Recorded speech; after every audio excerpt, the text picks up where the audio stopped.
Little St. Paul Saints. St. Paul Saints. Believe it. This is before they were the AAA team. This is a throwback uni back in the day. Yeah, that's solid up there, man. They always did a great job, dude. You ever just go to a game just to hang out? I know you don't like indie ball or minor league ball. I did not. I heard the stadium's amazing, but when I was there, I did not. Got it. Okay. You know what? We are so busy today. We don't have time to talk about Trevor Story or Trey Mancini opting in for the home run derby. We don't even have time to talk about another Schwarbaum last night because we've talked about it every day since it seemingly has happened every day for about the last 3 weeks. We don't have time for that stuff. You know what we do have time for? We have time for what happened on the south side of Chicago last night. First inning, Josh Donaldson takes Lucas Giolito deep as he crosses home plate. You can hear him say, here once again, no more sticky stuff. Now, Giolito didn't hear it at the time, but after the game, somebody brought it to his attention. He was not happy. He went off. He's a pest. That's kind of a classless move. If you're going to talk to my face. We won. The W's next to my name. They're in last place. How do you see this whole thing? Man, I'm struggling with it, Chris. I got to be honest with you. I like both of these guys. Closer with Giolito, obviously.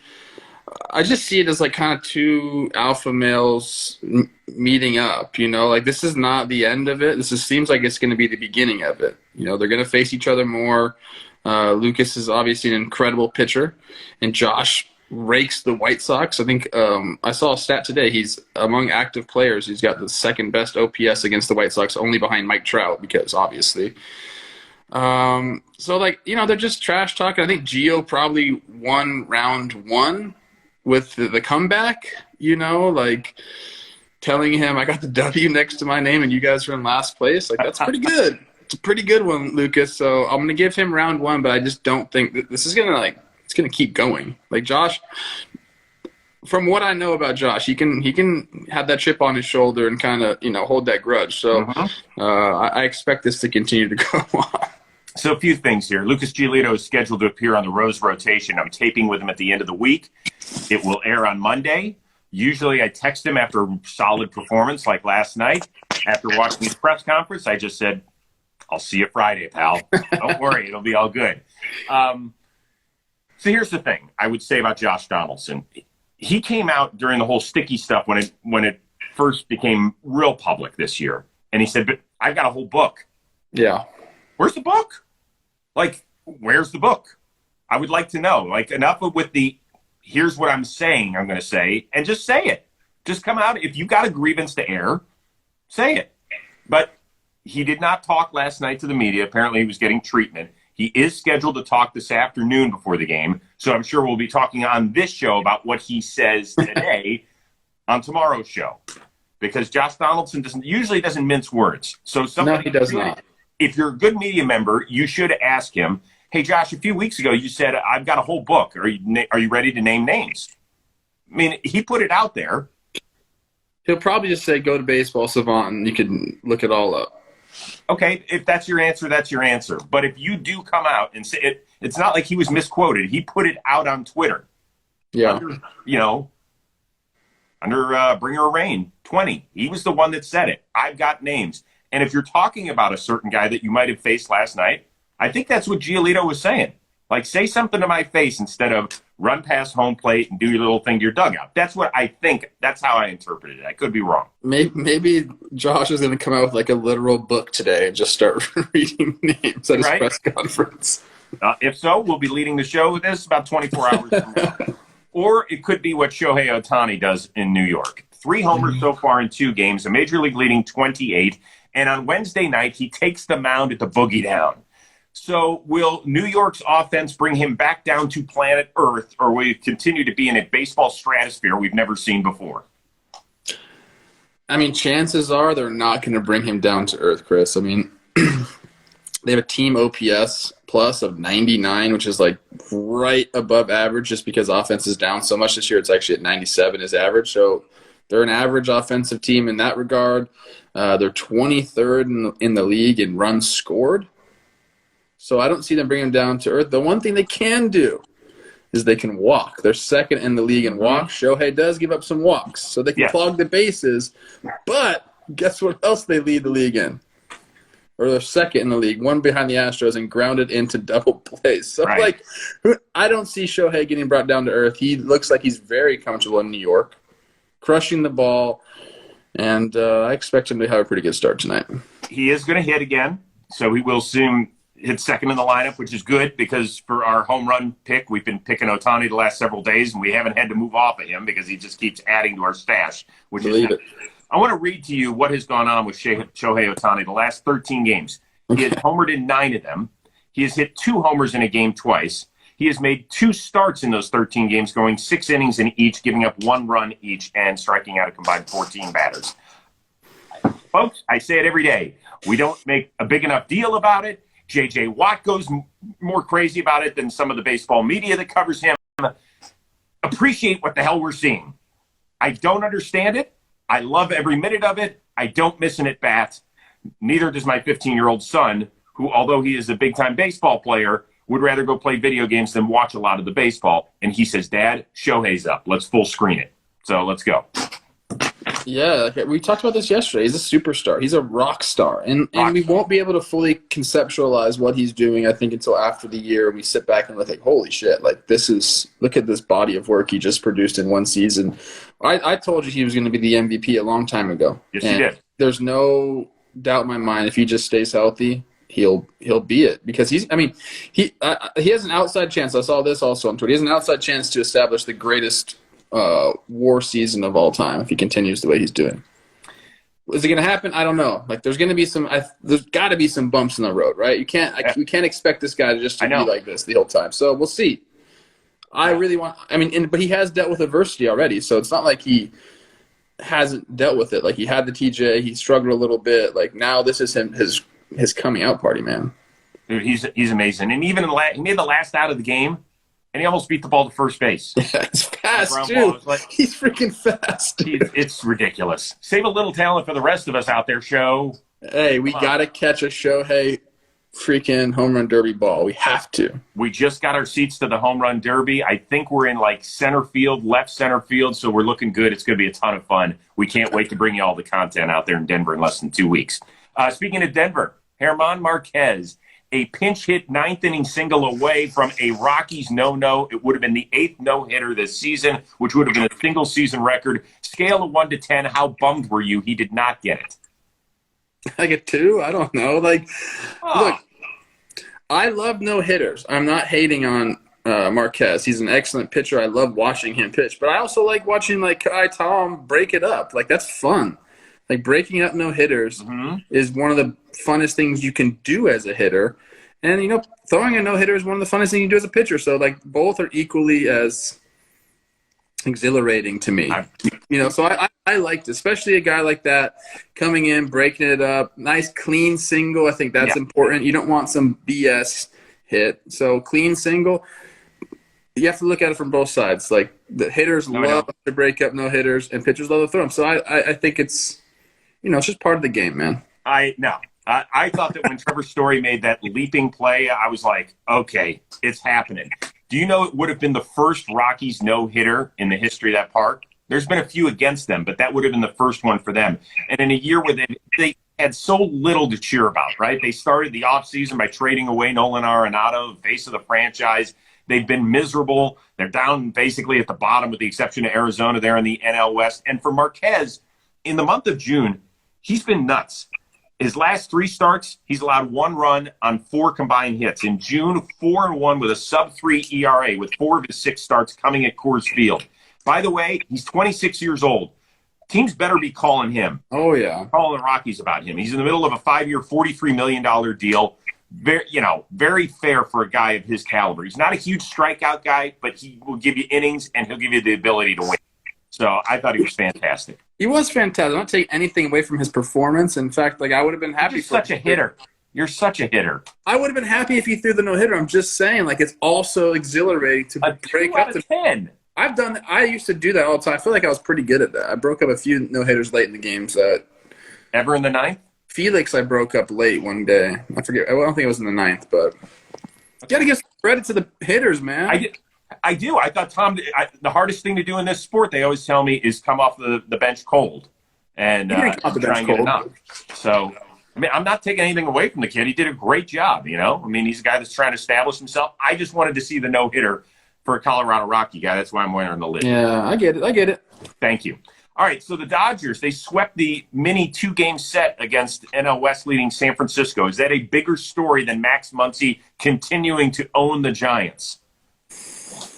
I think it is. You know, when I look at the situation, it's like the Giants are a really good swimmer in the ocean, and they have a point they're trying to get to, and they're good. They can swim. But then there's the shark in the water, and it's behind them, and it's just gaining a little bit.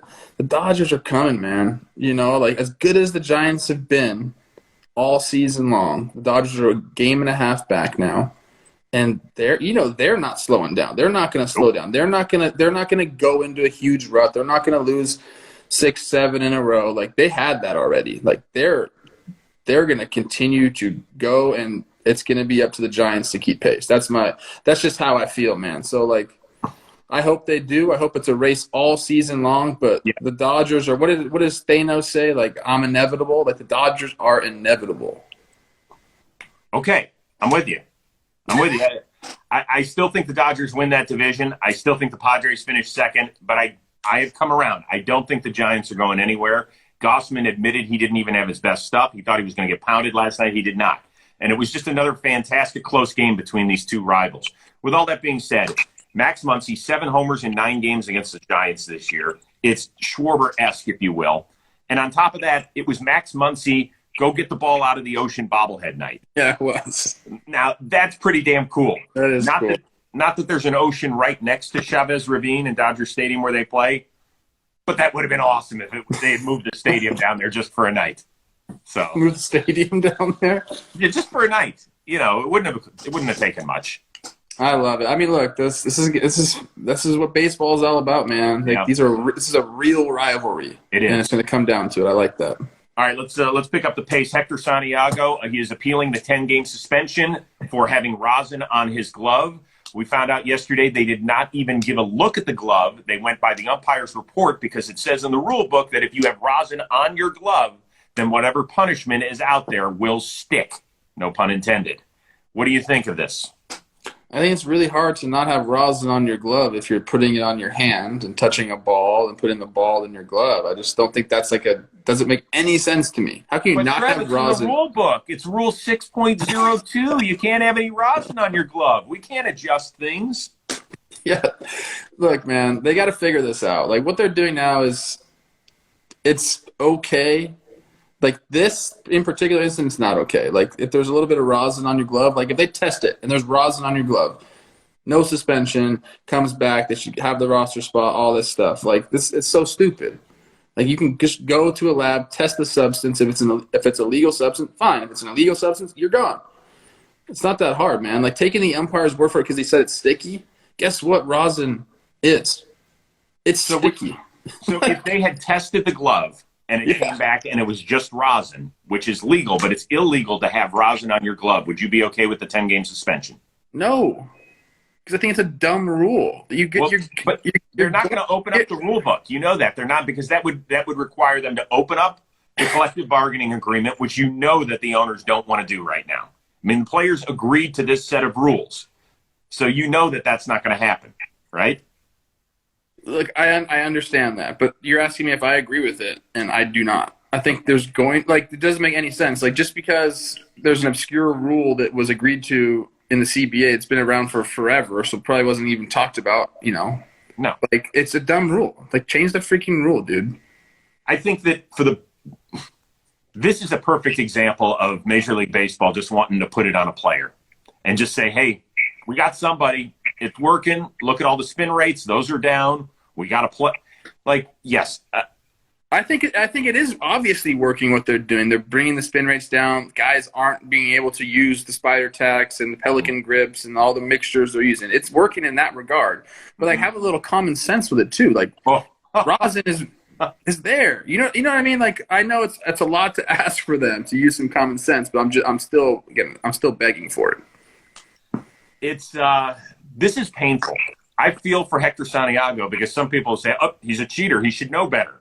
He freaking got rosin on his glove. Now, whether he put it there intentionally or he just caked himself up on Sunday because it was so hot and sweaty on the south side, who knows? But really, if the whole idea is to prevent guys from getting an advantage, let's really think about this for a second. Do we think Hector Santiago got a massive advantage based on what he did to his glove? And if the answer is no, then he should not be penalized and his team should not be penalized because we're putting players' health at risk by taking a team a man down. And Chris, this is the third time he got checked, right? I believe it was. So we can go and look at the first 2 innings. Let's check what his spin was. Let's go to the third inning where they took his glove and said, oh, it's sticky now. Let's look at that inning. Were there any jumps? If there wasn't, let the guy live, man. Let him be. I know. It's horrible. I'm not a fan of it. All right, let's go from fan to Pham, as in Tommy Pham. Apparently there was some sort of incident. I haven't seen it caught on camera last night in Cincinnati, but Pham was asked about something that went on during the game, and he said, I had some fans, yelling at me, F you, Pham, F you, Pham. And, I just don't, that's my issue that I have. I don't believe that should be tolerated in a baseball stadium. When you start cursing at me, it's one thing different from, Pham sucks, that's perfectly acceptable. But just, the curse words I have a problem with. Where do you sit on this? It sucks when you're out there and people are. I mean, I didn't play a lot of outfield, but I played some at Yankee Stadium. That wasn't fun for me. You try to, tone it down or tone it out as much as you can, but you obviously hear that stuff. And I think it's coming to the forefront, because some things happen in basketball where there's fans are very vocal and on top of you in basketball. They're not so close to you in baseball. But it is like his point is true. Like you would never say that to me to my face ever. So there's like this mob mentality thing. And, I'm like he said, it's okay for you to come and rag on the opposing team. Fine. But just, let's have some decency with it. Like we're a modern society. You don't need to this isn't like freaking Colosseum in Roman times, dude. Like you can figure some things out to say without saying like F you and all the other stuff. I mean, trust me, I've heard a lot of things about my family and what they, there's some bad places out there. You hear it all, but it doesn't mean that it's right. So I will admit, when I was 17 years old, we had season tickets to the Cleveland Cavaliers game, and we were about 16 rows up, section 131, row T, seats 15 and 16. And we had a big rivalry with the Detroit Pistons. I got up and yelled as a 17-year-old high school senior, Lane Bear, you fucking pussy. And everybody turned around. And my buddy who was with me at the game was like, what is the matter with you? And I was like, oh, God. I sat down and I slumped in my chair, and all I could think about was, thank God my parents weren't with me. Seriously. And it was the last time I ever raised my voice in an athlete's direction ever again. I didn't know I was going into this business. But, yeah. And this isn't like Chris Rowe's dad talking. It's Chris Rowe's human being talking. Yeah. Right? Just imagine if that was your friend, your brother, your son, your dad out there, whomever. You wouldn't want them to be. He even said, hey, Tommy Pham sucks. Like, I can live with that. Mm-hmm. If you want to yell that, fine. The rest of it, we don't have time for. And it's BS. Let's be better. Let's be better human beings, okay? Take that challenge. I know we're running short on time. I want to tell you my heckling story real quick. Yes. I'm in high school, Dodger Stadium. We get these excellent tickets, like, right on the third baseline. Sean Burroughs is playing third base. I'm looking up his stats. There's pitchers hitting better than him. So I'm not using any profanity, but we're wearing him out. Like, just wearing him out with his stats because they were really bad that year. So finally he looks at us and flips us off, and we were so happy. Oh, my God. So happy. We're like, we won. Flash forward, 6 or 7 years. I'm teammates with Sean Burroughs in AAA. And I said, Sean, do you remember, back in the day, Dodger Stadium, a couple kids, wearing you out at third base? You flipped us off. He's like, oh, my God. He's like, I freaking remember that vividly. That was you. Oh. So we had a really good laugh about that, man. And luckily, he's a good sport about it. But, yeah, that's full circle, man. That is the best. Sean Burroughs, by the way, Little League World Series hero. Yeah. Yeah, Holy he smokes. is a character. Oh my God, that is a great story. That might take it all. That's the It was best one. funny. All right, last one. Rich Hill went batty last night. Gave up 4 in the first, including a couple of bombs, and went Rich Hill berserker. Mm-hmm. Which teammate had like the shortest fuse and the best snapping ability? Morneau didn't have the shortest fuse, but he had the best snap I've ever seen. He Really? literally, yeah, he's pretty calm and collected. But he's Canadian, so like they have that in them. He took a wooden bat, obviously, and I saw him break the steel pole, like the walking ramp, like the rail. He knocked that off the wall, a cement wall and the metal railing. Oh my God. He beat it off with a wooden bat. I don't know how he did that, but he did it. That's impressive.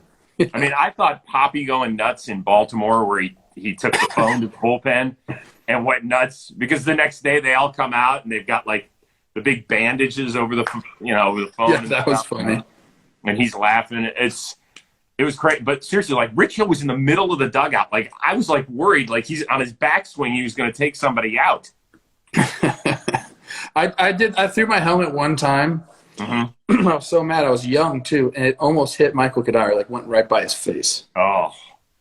And he looked at me like with a look I'll never forget. Never did that again. If you're gonna go do it, you got to go down the tunnel, throw it. You do all you want down there, but man, Rich, that was pretty funny though. Rich Hill, and then he bunted like right after that and got a hit.